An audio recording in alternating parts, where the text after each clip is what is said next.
സംസ്ഥാനത്ത് കനത്ത ചൂട് തുടരുകയാണ്. വയനാട്, ഇടുക്കി ഒഴികെയുള്ള ജില്ലകളിൽ ഉയർന്ന താപനില മുന്നറിയിപ്പ് തുടരുന്നുണ്ട്. പാലക്കാട് ജില്ലയിൽ താപനില 40 ഡിഗ്രിയിലേക്ക് എത്തിയേക്കും.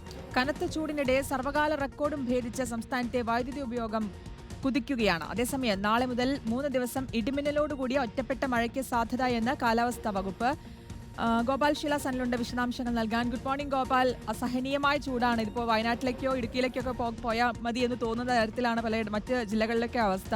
എന്തായാലും ഒരു മഴയ്ക്ക് സാധ്യതയുണ്ടല്ലേ? Good morning. തീർച്ചയായിട്ടും അസഹനീയമെന്നൊന്നും പറഞ്ഞാൽ പോരാ.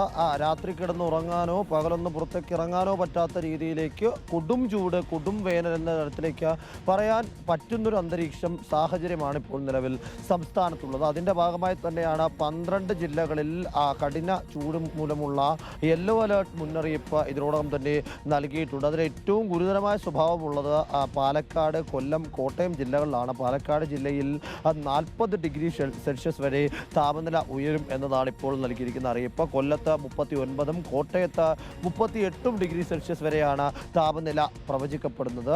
ഇതിൽ വയനാട്, ഇടുക്കി ജില്ലകളിൽ മാത്രമാണ് ഈ യെല്ലോ അലേർട്ടിൽ നിന്ന് ഒഴിവാക്കിയിട്ടുള്ളത്. അപ്പോഴും അവിടുത്തെ സാധാരണ നിലയിൽ നിന്ന് ഉയർന്ന കാലാവസ്ഥയിലേക്ക് അല്ലെങ്കിൽ ചൂടിലേക്ക് സ്ഥിതി എത്തിയിരിക്കുന്നു എന്ന് കൂടി പറയേണ്ടതായിട്ടുണ്ട്. മറ്റ് 12 ജില്ലകളിൽ 37 ഡിഗ്രി സെൽഷ്യസും തിരുവനന്തപുരത്ത് 36 ഡിഗ്രി സെൽഷ്യസും വരെ ചൂട് ഉയരുമെന്ന മുന്നറിയിപ്പാണ് ഇതിനോടകം തന്നെ നൽകിയിട്ടുള്ളത്. ചൂട് കൂടുന്നതിനാൽ തന്നെ സംസ്ഥാനത്തെ വൈദ്യുതി ഉപഭോഗവും അതിൻ്റെ ഉയർന്ന നിലയിലേക്ക് എത്തിയിരിക്കുന്നു എന്നുള്ളത് മറ്റൊരു പ്രധാനപ്പെട്ട കാര്യമാണ്. ഇതിനോടകം തന്നെ 1013 ദശലക്ഷം മെഗാവാട്ട് യൂണിറ്റാണ് വൈദ്യുതി ഉപഭോഗം എന്ന നിരക്ക് കണക്കായി പുറത്തു വന്നിരിക്കുന്നത്. അത് സംസ്ഥാനത്തിൻ്റെ സർവകാല റെക്കോർഡ് എന്ന് പറയാൻ പറ്റുന്ന തരത്തിലേക്കുള്ളൊരു കണക്കാണ്. രാത്രിയിലെ കണക്കിലേക്ക് പോവുകയാണെങ്കിൽ 6000-ലധികം മെഗാവാട്ട് ഇതിനോടകം തന്നെ വൈകുന്നേരം മാത്രം ഉപയോഗിക്കുന്നുണ്ട്. 6300-ലേക്ക് ആ കണക്ക് എത്തുന്നത് വരെ ഉപയോഗിച്ച് പോകാനുള്ള വൈദ്യുതി സംസ്ഥാനത്തുണ്ട്. അതിനപ്പുറത്തേക്ക് പോയി കഴിഞ്ഞാൽ എങ്ങനെ മുന്നോട്ട് പോകുമെന്ന് ചോദിച്ചാൽ അത് പ്രതിസന്ധി ഉണ്ടാക്കും എന്ന കാര്യമാണ് ഈ ഘട്ടത്തിൽ വൈദ്യുതി വകുപ്പിന്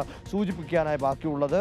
അതേസമയം തന്നെ ആശ്വാസത്തിന് വക നൽകുന്ന ഒരു കാര്യമെന്ന് വെച്ചാൽ അടുത്ത 3 ദിവസം ഇടിമിന്നലോടുകൂടിയ ശക്തമായ ഒറ്റപ്പെട്ട മഴയ്ക്ക് സംസ്ഥാനത്ത് വിവിധയിടങ്ങളിൽ സാധ്യതയുണ്ട് എന്ന ഒരു കാലാവസ്ഥാ പ്രവചനം കൂടി ഈ ഘട്ടത്തിൽ കേന്ദ്ര കാലാവസ്ഥാ വകുപ്പിന്റെ ഭാഗത്ത് നിന്ന് ഉണ്ടാകുന്നുണ്ട്. അങ്ങനെയെങ്കിൽ ഈ ചൂടിന് നേരിയ ഒരു ശമനം, നേരിയ ഒരു ആശ്വാസം ഉണ്ടാകുമെന്നാണ് കരുതാൻ കഴിയുക.